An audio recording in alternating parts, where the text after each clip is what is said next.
As soon as you get into it, you're going to learn things about that idea and think about them differently. So, it's important, right? And to learn, trial and error certainly is something that's helpful. But also, I think that once you get on something that has some success early on, and maybe you have some early adopters, and you're trying to become, you're just launching a company, but then you're trying to get to kind of this early stage growth. There'll be a lot of what I call shiny pennies, right? Some things out there that that would distract you, that would maybe, you walk over here to pick up a penny, but you've got, nickels and quarters and dollars ahead of you. It's going to be a really neat behind the scenes. And I was like, oh my gosh, this is so weird. Because something always magical happens. Wait, what? Did you just make that up? Hey, it's Meredith for Real, the Curious Introvert. Listen each week as I talk with someone new. The topics are as ADD as I am, but they'll inspire you to stay curious and grow. Big thanks to our location sponsor, the UWF Historical Trust. Hey, Curiositors, it's me, Meredith. If you've ever struggled to follow through on a new idea, this episode is for you. They say only take advice from someone that you would be willing to trade places with. Well, today you'll be hearing advice from a follow-through pro, and we could all use a little bit more follow-through. I hope you absorb the inspiration and find at least one immediate takeaway from this. I've actually compiled Chad's tips into 5 things to avoid and 5 things you must do to turn your idea into a reality. And you can get that email the week that this episode airs by texting REAL to 66866. So yeah, you could just press pause right now. I could just wait a minute, no big deal. And you could text REAL to 66866 and get a wealth of information in your inbox on Saturday. Well, thank you so much for listening. I hope you enjoy the show. I know you will. Anyone who's taken a shower has had a good idea. It's a whole different ballgame to shape an idea into a reality. My next guest has lots of experience turning thoughts into things. At age 16, he started his first business selling ice cream by boat. Since then, he's founded a private investment firm, a retinal screening company focused on ending preventable blindness, and is now the founder and chief executive officer of Catalyst HRE, a nationwide healthcare real estate firm. Here to talk about turning vision into something tangible, Pensacola native, dad of 4 tiny humans, vision builder, and people builder, Chad Henderson. Thanks for coming. Well, thanks for having me. It's exciting. I know how busy you are, so it means a lot that you would take time. And I feel like we need to give a shout out to Penny Cornagia because it's like the biggest sign of trust to let your friend interview your boss. Well, Penny's, she's special. We're very, very, very proud to have her for sure. She's great. She's the kind of person when you go on a camping trip, she has made a Google Doc and you share, my husband and I bring X, Y, and Z. Her and her husband bring X, Y, and Z, and we check it off and we collaborate. And she's very organized. That's why she's good at what she does. 100%. Exactly. Yeah, we're cut from the same cloth. Exactly. For sure. Well, I love that your maiden voyage into business was actually a voyage of selling ice cream on the boat. So since that's the Gulf Coast version of a lemonade stand, maybe we should start there. Sure. Yeah, it was. I was at 15. I was working at a marina, and I had a guy that came to the marina and was always hanging around, and had this idea. I had the boat. I loved the idea, and he was thinking about doing it, getting the back bays and along Old River. So this is out in Orange Beach, pretty key area.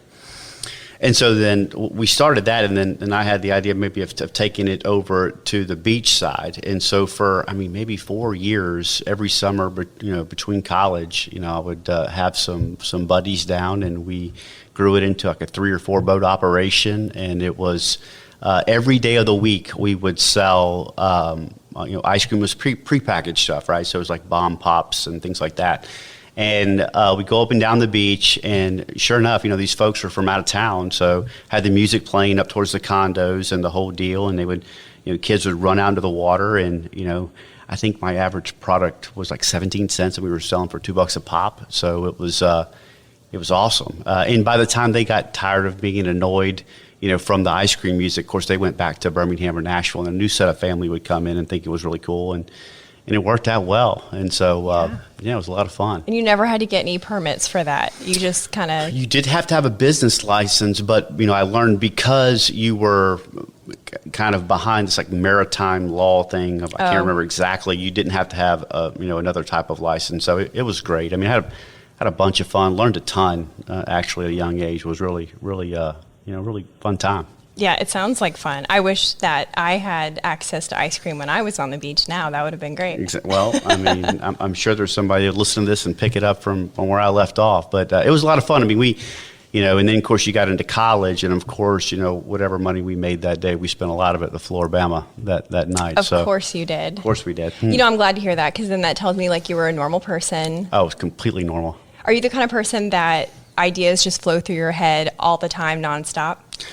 I think, one of the things that has benefited me is that I've always been one to hear other folks' stories and listening to how they got places or where they'd been. And I think that has, kind of got, me thinking a lot about different things and how to maybe approach things a little differently. So I've always been one to reach out and listen to other people's stories. And I think that's a really big part of kind of how it crafted my journey, is that, there's a lot of interesting people out there and a lot of people that have been successful in their own way. And certainly you can measure success a ton of different ways, not just by, wealth. So I was one to always reach out and hear people's story. And I think that kind of helped, me think about different ideas and, what to focus on. So you saw the importance of like basically mentorship on some spectrum. Sure. From like an early age. Yeah, I also think that, I was really blessed kind of the way I was raised. I was raised in a really tight family, for the good, bad, and, the annoying. We have a big family, and it's a lot of fun. And I grew up next to my grandparents.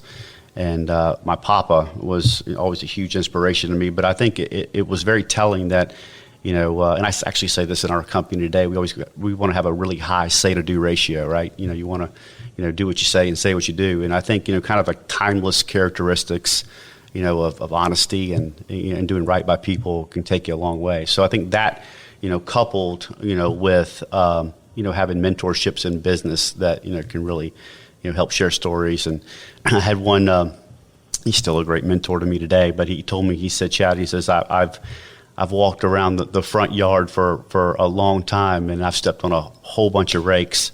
So maybe I can help you avoid, stepping on a rake or two. And I think that's exactly right? You want to listen to folks and hear their stories and see where they failed and where they succeeded and learn from that. That's interesting that you bring that up, because I did want to ask you about, since you talk with a lot of people, you do a lot of networking, you're definitely like a Pensacola guy, what rakes have you seen other people step on that keeps them from taking a great idea and just not doing anything with it? I think a lot of it first is just kind of the fear of stepping out, right? I mean, and the fear of failure. And there have been a ton of things that I've experienced that have not gone right. And so, but I think that, anything that's worth doing is worth taking a little bit of risk. And I think, but if you have just some persistence about you and know that, it's not going to happen overnight, I think that can certainly shape in the way in which you think about things and kind of efforts and keeping after it. But certainly have seen other business folks maybe have over leveraged or maybe risk too much. But when you believe in something, then certainly I think there's an element of absolutely believing in yourself. If you don't believe in yourself, I'm not sure a whole lot of other folks will. So I think it starts there, and you got to be very aware of your surroundings and not get in too deep, but at the same time believe in yourself and be persistent. I could definitely see where all that comes into play with having a mentor, because you just said believe in yourself, but don't get yourself in too deep. Basically, right? Expectation management. And, fear of failure. So reframing that fear and doing all of that alone is awful. Right. It's right. like impossible. Absolutely.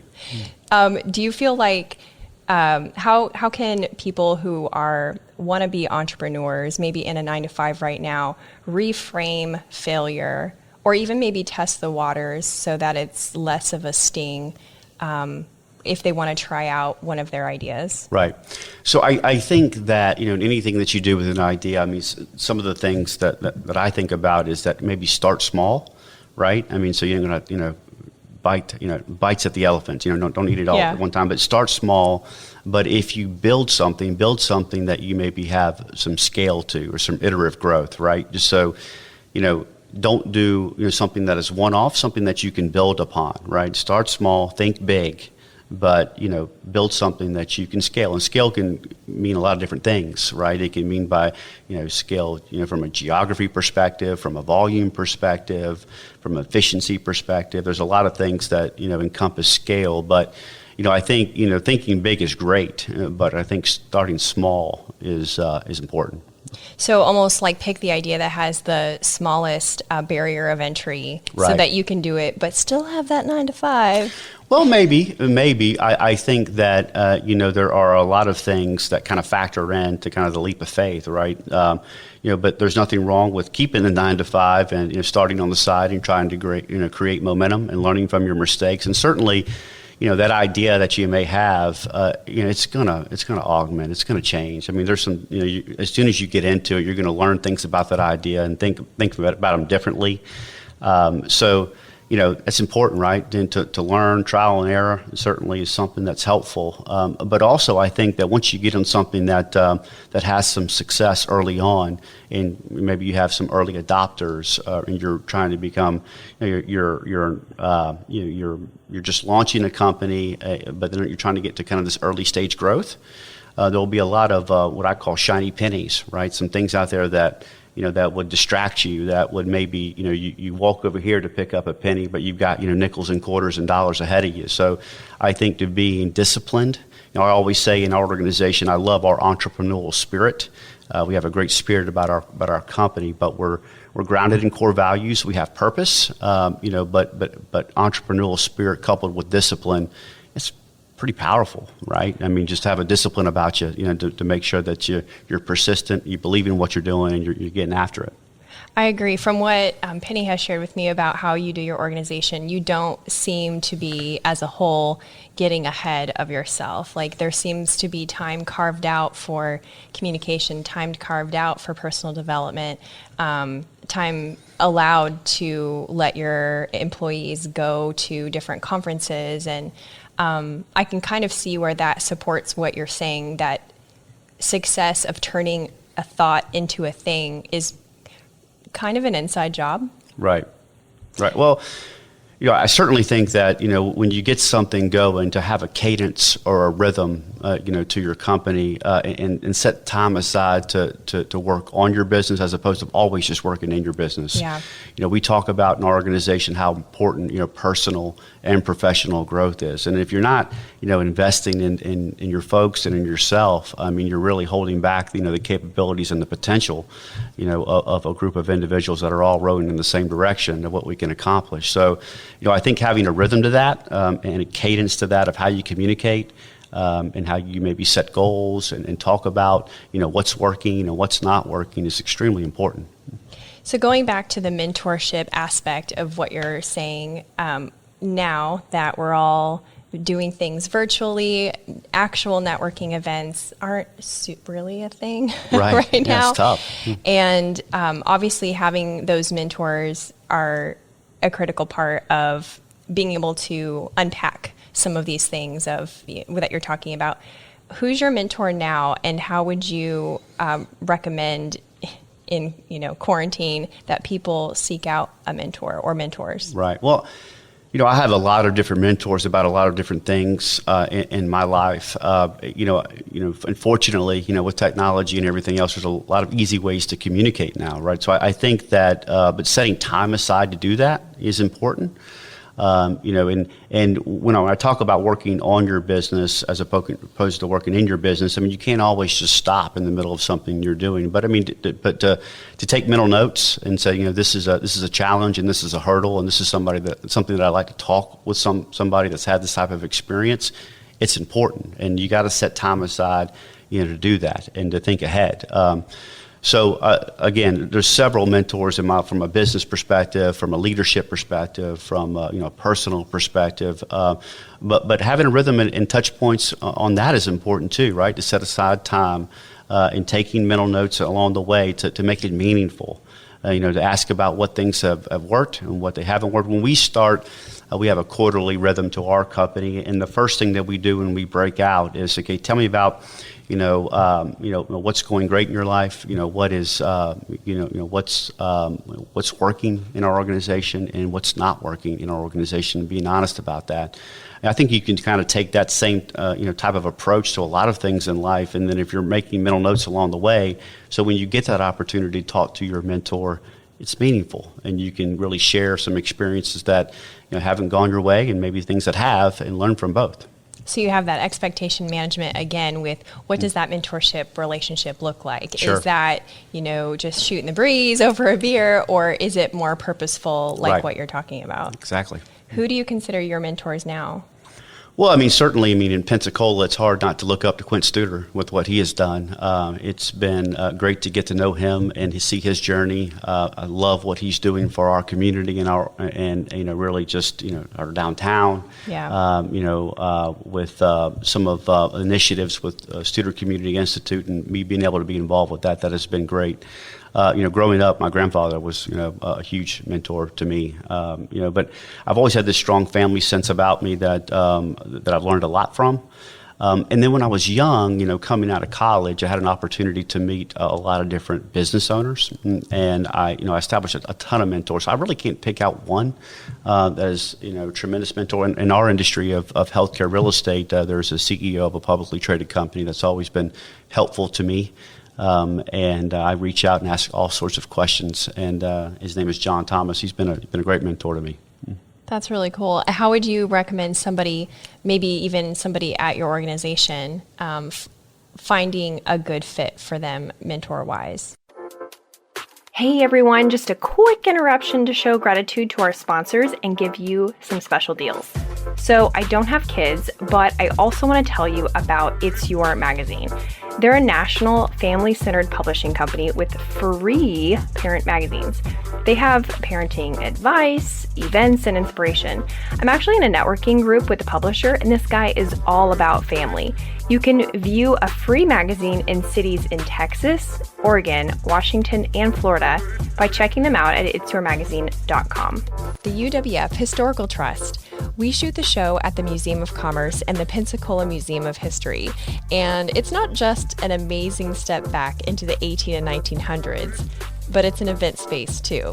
And because they love creative collaborations and have spaces for all party sizes, they're pretty much the perfect venue to make your event stand out. So if you need a unique space in downtown Pensacola, take a look at historicpensacola.org. And if you want to tour one of the 12 museums, get your tickets in person so you can show the agent one of my emails and get $2 off an adult ticket. Get emails by texting REAL to 66866. And INSEC. So I've always felt iffy about pesticides. Then the mosquitoes got so bad, I would get covered in them from walking from my house to the car. I called INSEC, and to say I've been impressed is an understatement. When the treatment wasn't quite doing it, the owner actually came to my house. He found the breeding sites, identified the species of mosquito, and adjusted my treatment to that species. That's when I found out he's also a beekeeper, and pollinator issues are always top of mind. So if you're in the Florida Panhandle or Gulf Coast of Alabama, give him a call, ensec.net. Now back to the show. I think it all starts off with respect and looking up to somebody, right? You want to reach out and have confidence in the person that you're talking to about their experiences. So that can come from anywhere, right? It can come from within a family, it can come within your own workplace, it can come within your church or what have you. There's mentors all over the place. I think there are a lot of resources in our community that maybe other communities don't have, like the round tables within the Studer Community Institute that you can find, great mentors. And I think one thing is to have a mentor. It's another thing to have a group of folks that you can really just talk with, right? That maybe aren't mentors, but they're going through exactly what you're going through, and you can take a lot from their experiences. So I think just to be honest and open and communicate is probably one of the most important things, to getting something out of a conversation and learning from it. I think it's also one of those things like when the student is ready, the teacher appears. There you go. And then you're like, oh, I've had this person in my life this whole time. Mm-hmm. And I was, too busy being a goofball over here to realize what a valuable asset they can be to my life and my career and my vision. Exactly. When you talked about the power of community too, so like mentors on one hand, community on the other, and having those people that you can spitball with and who just sympathize and are going in the right direction. Maybe they share some of your core values. But as a physical community of Pensacola, you have a lot of really cool vision and a lot of cool things that are happening. My mantra is I'm biased towards action. So I love that you say in your company you like to have a high do to say ratio? Say to do ratio. Say to do ratio. Right. I think that's so great. That's right. So tell me about what your vision is for Pensacola as far as the East Garden District is concerned. Yeah, so that's been a really interesting, opportunity to take something that, you're thinking about and actually put it into action.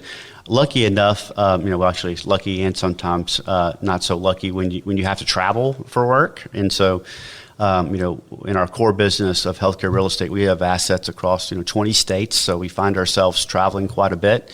But there is absolutely a pro to that, and and when I travel places, I want to go where the locals are, right? You want to experience a neighborhood, experience a sense of place. And then what's been going on with our downtown, I just wanted to add to that, and so. Had an opportunity to buy, a couple of buildings that turned into more parcels, that turned into, something significant and meaningful, large enough to where maybe you could put, this vision of a district. And Pensacola, we are so lucky to have as much history and culture and just to point to and to pull from and to tell a story. Love telling stories as you are. But the story of the East Garden District really came from this notion of Elias Durnford, which was the British general that took the keys from the Spanish for Pensacola and said, hey, let's relay out Pensacola and think about how it's laid out, especially what is now downtown. And so what the idea was, and his background was kind of a general surveyor, civil engineer type, and he said, we're going to have two large squares in Pensacola, which, now we know all the squares of Jackson Square and Plaza. And if you got a parcel on one of those two squares, you were given a companion parcel to the north to grow your family garden on. Oh, cool. Right. And all of those gardens were linear, and that's what became Garden Street. So to be able to tell a story and kind of weave that into what you're doing from a physical real estate development is something that's exciting.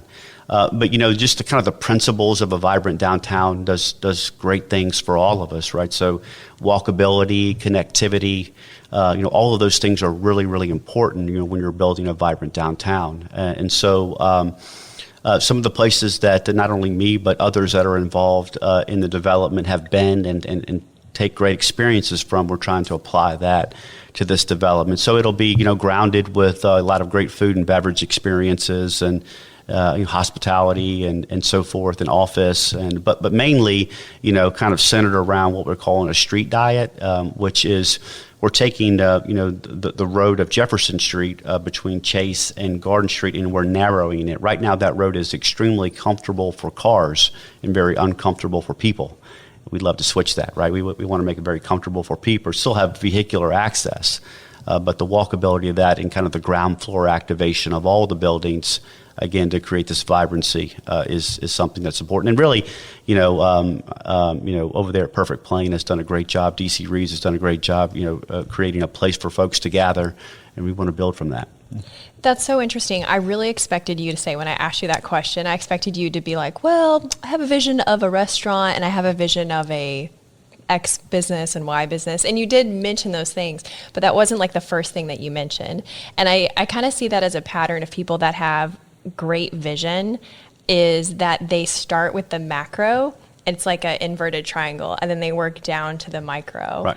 Well, I think that, there's this notion of placemaking and having a sense of place and a sense of, even arrival, that I feel like I'm in this node in this neighborhood that's super cool, and I want to hang out here, and I want to spend, time and money here. And that's really what it's about, is that you want to spend time there. Yeah. And if you create this sense of place, and again, kind of back to my previous statement, is that when I go to places, I say, I want to go where the locals are. I mean, I think if you create a place, and I've had a great friend of mine, Rob Spanger, tell me this, that you create a sense of place that the locals enjoy coming to, then everybody else who visits that area wants to go there and spend time as well. Well, I look forward to that. What's the is there a completion date? I know. Well, current events have changed. Yeah, that. There's a lot of different components. Certainly, COVID has affected the timeline, but we're absolutely committed to it. We're going to start construction on the street diet aspect of it. This first quarter of 2021, and there are a lot of other exciting things right behind that. So. We'd love to have it completely built out in 24, 36 months. But, we're also in kind of an unprecedented time, especially around food and beverage and hospitality, which is essentially the beating heart of this development. So, we're monitoring it, and we're still moving design forward and having great conversations with operators. So we're looking forward to kicking it off this quarter. And like you said, you have to take your own advice of not getting too ahead of yourself. That's right. You gotta be patient, right? Flexible, man. If anything, we right. have learned about flexibility. We used to say this year, but I just think, a little bit more than 2020, right? And lessons aren't compartmentalized. They're not in a vacuum seal. Right. You're like, okay, I learned that lesson, check. That's really not how life works. Lessons are not, I don't know if you're a fan of J.J. Abrams, but how he messes around with the idea right. of time and space and it not being linear. Lessons in life aren't linear. Right. Vision isn't necessarily linear. It applies to a lot of different things. So, well, as we wrap up, what advice would you give to someone out there who wants to take that next step and turn a thought into a thing, not as a linear, like practical next step, but as a lifestyle? What advice would you impart to them? Yeah, well, I think it starts with believing in yourself, right? I mean, again, we talked about it. If you believe in yourself, then other people will probably, and there's certainly, you got to have this element of confidence to you. You don't want to go overboard and have cockiness, right? But you right. want to be confident in what you're doing and be prepared. I mean, learn, ask questions. I've always said that the most, successful people in business are the best listeners. And so be able to listen. And, the great thing about, folks that have had success is typically they like to tell their story and they like to talk about themselves. So go listen and go ask questions. And they have certainly stepped on rakes in the yard, learn about those things that didn't go so well. And that's all part of getting prepared, believing in yourself. And finding the right time to take the leap of the faith. I always say that, we don't want to, don't let, don't let great and perfect get in the way of good. I mean, you're starting to wait for that perfect time. Sometimes you just gotta take the leap of faith and get after it. Such true words. Mm-hmm. And it does require that element of self-awareness and being in touch with, am I truly waiting for an important milestone to happen, right. or am I creatively procrastinating? Exactly. Does the laundry look particularly appealing right now because the laundry needs to be done, or because I don't want to do exactly the other thing? Where can people keep up with you on online and social media to see what you're doing and keep in touch? Well, certainly, the East Garden District in particular, we're out on social media, sharing our milestones and our progress. From Catalyst Healthcare Real Estate perspective, we keep our website, very up to date and active on LinkedIn and other social media outlets. So certainly, those are great ways. But I would say that for those who are interested in Pensacola and in kind of the further renaissance of our downtown, CivicCon is a great way to learn about the elements that we're trying to put to work. And CivicCon is with Studer Community Institute that has done a great job of bringing in speakers from all over and subject matter experts in certain aspects of downtown growth. And folks that want to learn more about that, I think it'd be a great way. And a lot of what I'm doing is, just implementing elements that I've heard or learned from places like Civicon. Yeah, being biased towards action. Exactly. Well, if you're listening or watching this and you want the summary of what we talked about in a nice, neat, cute little, email, then make sure you text REAL, REAL, to 66866, and yours truly will give that to you. You're welcome. So thanks again for coming. That's awesome. That's a wrap. Well, thanks very much. Thanks for listening. If you liked this episode, you'll also like episode 16, which is finding your passion in your 9-to-5. Tune in next week for my Love and Relationship series. I kick it off by talking with the creator of Dating Beyond Borders, the satirical YouTube Shorts channel. We talk about lessons of love and romance customs from around the globe.